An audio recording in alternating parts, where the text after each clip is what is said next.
மாண்புமிக்க doctor மனிதநேய மாந்தரசி இந்த படத்தின் ஃபைனான்ஸ் மினிஸ்டராக, ஃபைனான்ஸ் கண்ட்ரோலராக சிறந்த பட்ஜெட் போட்டு பல ஆயிரக்கணக்கான பேர்களுக்கு வேலை வாய்ப்புகளை கொடுத்து ஒரு இயக்குனரையும் உருவாக்கி உன்னதமாக அமர்ந்திருக்கக்கூடிய மாண்புமிக்க டாக்டர் தயாரிப்பாளர் மோகனா அவர்களே, மாண்புமிக்க இயக்குனர், மனிதவள மேம்பாடு சிறப்பாக ஆக வேண்டும் என்று இங்கே சிறப்பான புதியவர்களை எல்லாம் அறிமுகப்படுத்தி எனக்கு தெரிந்த 30 வருடங்களுக்கு மேல் இந்த துறையிலே போராடி இன்று வெற்றி பெற்று இயக்குனராக அறிமுகமாகி இருக்கின்ற மைதீன் அவர்களே,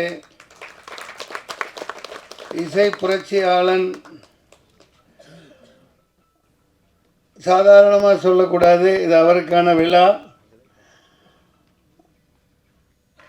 இதை இடையில் அங்கே போயிட்டு வந்துடலாம். மிகப்பெரிய ஒரு போராட்டம் நீட்டுக்கு எதிராக நடந்தது. அதில் இவர் சொல்லிய கருத்துக்கள் உலகம் முழுக்க ஏற்றுக்கொள்ளக்கூடியதாகவும், இந்தியா முழுக்க இந்த ஆளும் வர்க்கத்தினால் இப்போ 20-30 லட்சம் கோடிகளுக்கு மேலே கொள்ளையடித்து மோசடி பண்ணி பல ஆயிரக்கணக்கான மாணவ மாணவிகள் அனிதாவில் இருந்து சாவுக்கு காரணமாக இன்னமும் ஒரு ஆதிக்க சக்திகள் தவறாக பயன்படுத்திகிட்டு இருக்கிறதுக்கு சம்மட்டியால் அடித்த மாதிரி ஒரு கருத்தை சொன்னார். நீங்கள் ஆட்டோ டப் பண்ணி இங்கிலீஷில் போடுங்க அதை. அதாவது அவர் சொன்னது ரொம்ப ரொம்ப சிம்பிளான விஷயம். அவர் ஒரு உண்மையிலேயே நான் இசை புரட்சியாளர்னு சாதாரணமாக சொல்லலை. கண்கள் இரண்டால் பசங்க, இப்படி பல வெற்றி பாடல்கள் கொடுத்துருக்கார். தைப்பொங்கல் அந்த பாடல்லையும் ஆடி வைக்கவும் செஞ்சீங்க இல்லையா? அற்புதமான ஒரு உருவக வளர்ந்துக்கிட்டு வரையில் 2 வரி தான் அவர் சொன்னது. ஏன்னா நீங்கள் இப்படி போட்டு கோச்சிங் அது இதுன்னு போட்டு சாவடித்து இப்படி புளியறீங்களே, 11ஆம் வகுப்பு 12ஆம் வகுப்பில் அந்த சிலபஸை வச்சு தொலைங்கடா நாதாரிங்களா. அது நான் சொல்கிறது திட்டி சொல்கிறேன். எவ்வளோ எளிமையான கருத்து பாருங்கள்.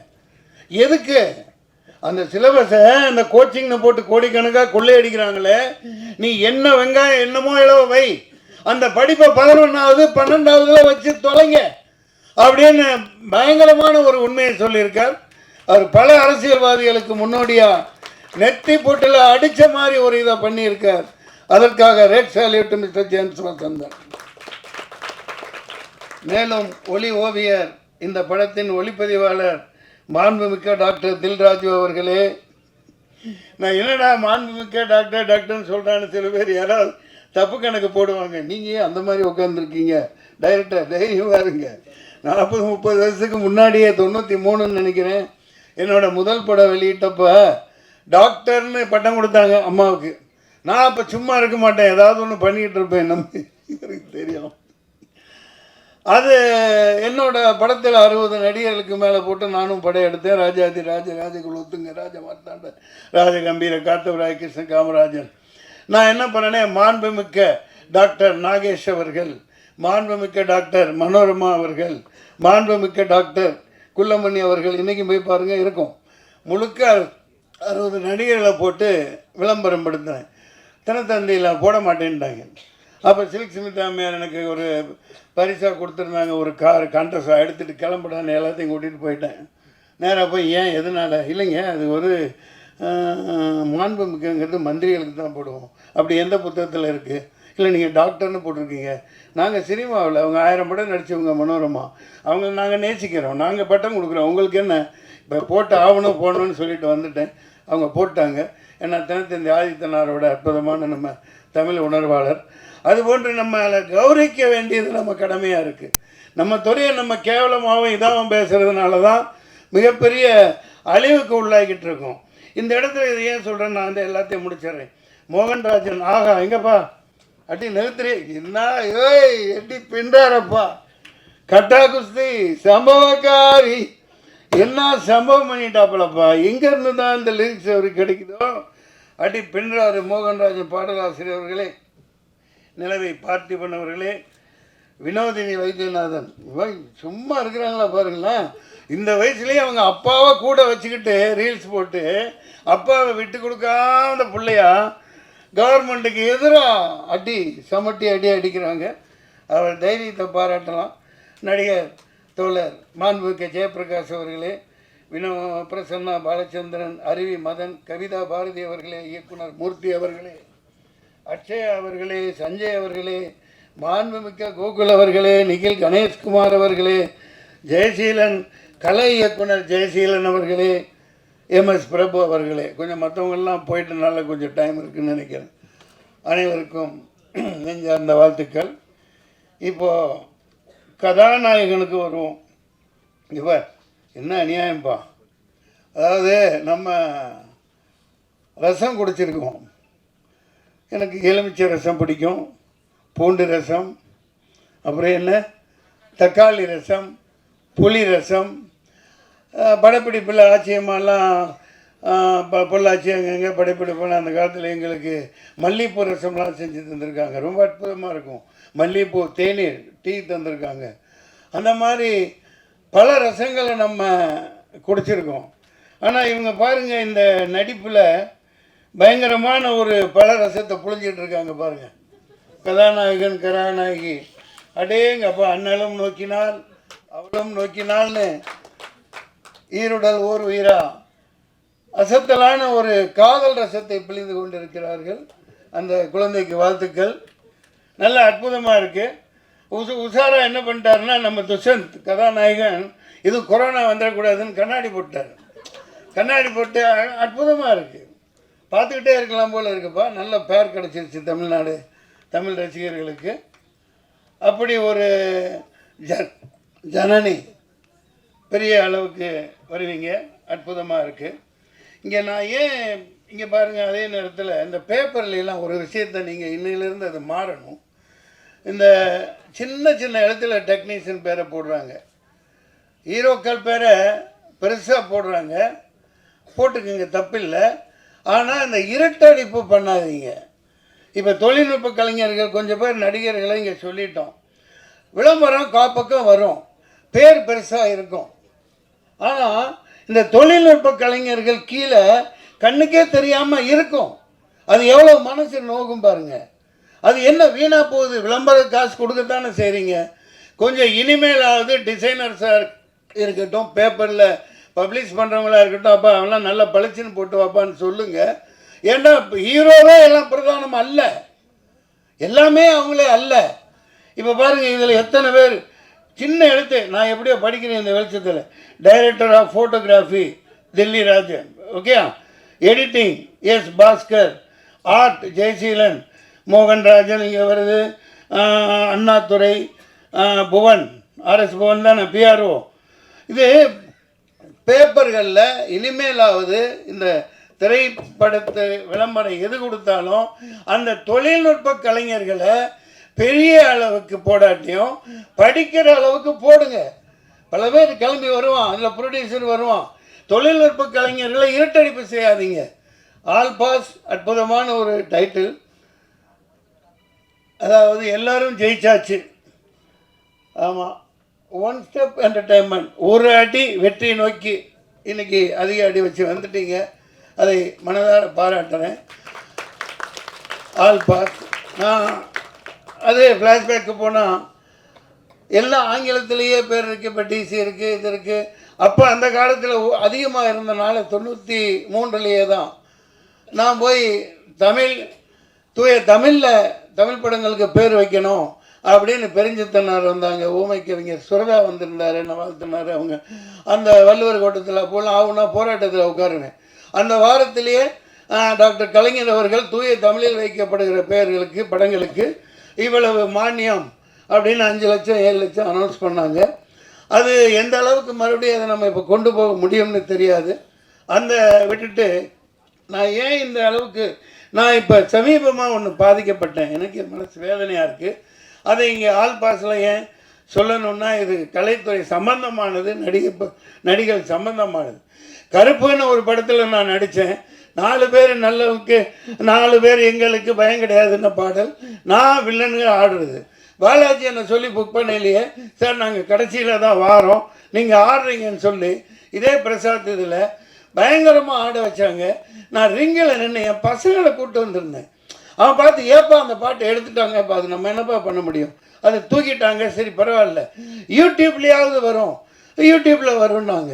அந்த நான் சிறப்பாக ஆடி இருந்தேன், கஷ்டப்பட்டு ஆடி இருந்த அந்த ஷாட்டெல்லாம் காணோம். இது ஏன் இப்படி இருட்டடிப்பு பண்ணுறீங்கன்னு தெரியல. நீங்கள் இங்கேயோ டாப்பில் இருக்கீங்க, மார்க்கண்டேயன் குமாரர்கள் ஒன்று கைதி போச்சு, ஓகே சரி, நீங்கள் சம்பாதிங்க, கோடிக்கணக்காக சொத்து வாங்கி போடுங்க, அகரம் நல்ல பேர் எடுங்க. ஒரு நடிகனோட நடிப்பை, ஒரு போர்ஷனை, ஒரு பங்களிப்பை அடுத்தவன் ஜோத்திலேயே மண்ண போடுறீங்க. நான் பகிரங்கமாக குற்றம் சாட்டினேன். உங்களுக்கு ஆண்மை இருந்தால், உண்மையிலே தைரியம் இருந்தால் அதை போடுங்க. சார் பிரபு அவரு கேட்குறேன், நான் என்ன ப்ரொடக்ஷன் நம்பர் 73 குரூப் டான்ஸராக இருக்கலையே, 86லயே நான் கவுன்சிலையும் தனஞ்சயன் இவங்கெல்லாம் அரைக்கால்டாக போட்டுட்டு இருக்கலையே நான் ப்ரொடியூசர் ஆனவன். 86லயே நான் ராஜ்கரடி ஃபிலிம் 73 நம்பர். இப்போ எனக்கு வயசாக இருக்கலாம், நான் நாளைக்கு நிச்சயமாக உத்வேகமாக இருக்கேன். நான் படம் எடுத்து படத்தில் தான் போட்டுக்கிட்டு இருக்கேன். நான் 100 படம் எடுப்பேன், வருஷத்துக்கு 4 படம் எடுக்கத்தான் போகிறேன். நீங்கள் நல்ல கதைகளோட வாங்க, ஒரு கட்டா குஸ்தி மாதிரி, ஒரு பரிமளா இந்த மாதிரி ஏகப்பட்ட கதைகளோட வாங்க, நான் ஆயத்தமாக இருக்கேன். ஆனால் எஸ்ஆர் பிரபு அன்னைக்கு சொன்னது நாங்கள் அப்படியே விற்றுட்டோம், ஆடியோ கம்பெனிக்கு விற்றுட்டோம், இனி நான் என்ன பண்ண முடியும்? இது என்ன ஒரு பொறுப்பில்லாத. நான் 350 படங்கள் நான் நடிச்சிட்டேங்க. எத்தனை நடிகர்கள் ஆதங்கத்தில் இருக்காங்க. அதாவது இது இருட்டெடுப்பு பண்ணி எல்லாம் பில்டப்ல வாழ்ந்துட்டு இருக்காங்க இன்னைக்கு ஹீரோ. எல்லாம் பில்டப். ஒரு டான்ஸ் மாஸ்டர், ஒரு ஃபைட் மாஸ்டர், ஒரு டெக்னீஷியன், ஒரு பாடலாசிரியர், ஒரு இயக்குனர், இப்படி நூற்றுக்கணக்கான பேர் உழைப்பில் தான் இன்னைக்கு பில்டப்ல வாழ்ந்துட்டு இருக்கீங்க. ஆர்ஜே பாலாஜி எனக்கு என்ன 1500 ஷாட்டு பில்டப் கொடுக்குறீங்க ஹீரோவுக்கு. என்னை டம்மியாக நிற்க வச்சிருக்கான். ஒரு இயக்குனர் 2-3 பேர்கிட்ட நான் சொல்லல, சார் இனிமேல் நீங்கள் சைன் பண்ணல, முக்கியமான சீன் எது நடிக்கிறீங்களோ அதை எடுக்கிறீங்கன்னா என்னை கேட்காம நீங்கள் எடுக்கக்கூடாதுன்னு அக்ரிமெண்ட்டில் போடுங்கன்னு சொன்னார். இதெல்லாம் எந்த அளவுக்கு சாத்தியம்? நான் நடித்து எத்தனையோ கேப்டன் போய் 25,000 அடி தூக்கி போட்டிருக்காங்க. ஆனால் அவருக்கு கால் தூசுக்கு ஈடாக மாட்டாங்க. அதனால தான் படங்கள் நிற்கிது. மலையாள படங்கள் ஏன் நிற்கிது? இப்போ இவங்கெல்லாம் நிற்கிறாங்க, மலையாள படத்தை பாராட்டுறோம், தலையில் தூக்கி வச்சு கொண்டாடுறோம். எல்லா கேரக்டரும் நீ என் கேரக்டர் ஒன்றும் கொடுக்க வேணாம், ஒரு வெங்காயம், நான் ஒன்று பிச்சை எடுக்கிறவன்லாம் கிடையாது. வீட்டடிப்பு ஏன் பண்ணுற? அந்த என்னை மறைச்சிட்டு நீ பெரிய ஆளுன்னா நான் தான் உண்மையான கருப்பு, நான் தான் கருப்பு, கருப்பேன் வருவான். மக்கள் சொல்லுவாங்க, தைரியம் இருந்தால் அந்த சாட்டை போடுங்க சார். நான் கஷ்டப்பட்ட ரிங்கில் ஆடினேன் சார், காணாம் சார், யூடியூப்பில் போடுறேன்னு சொன்னாங்க சார்.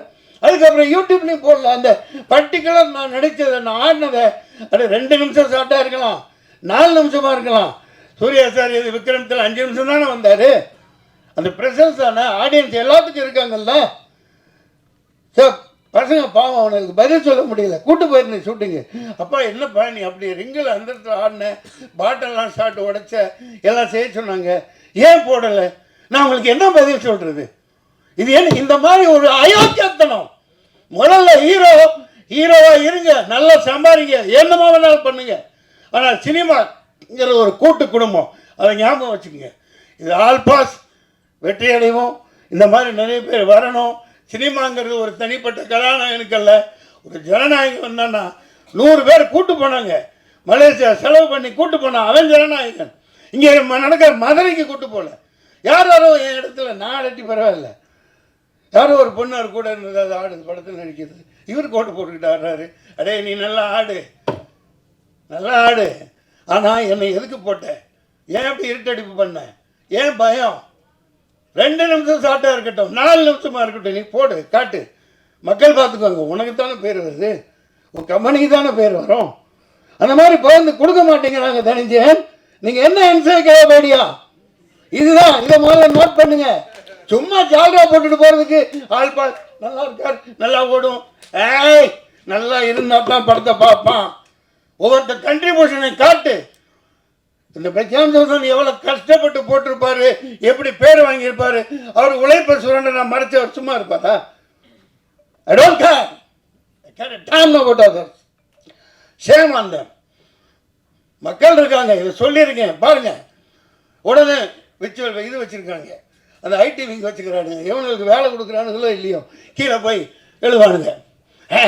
நீ உன் பையன் கொஞ்சம் பைத்தியக்கார நாடாரிங்களா, என்னமோ காலேஜ் பையன் கொடுத்துருக்கான், சாப்பிட்ருக்கான், இன்னமும் சொல்லிட்டு இருக்காயா.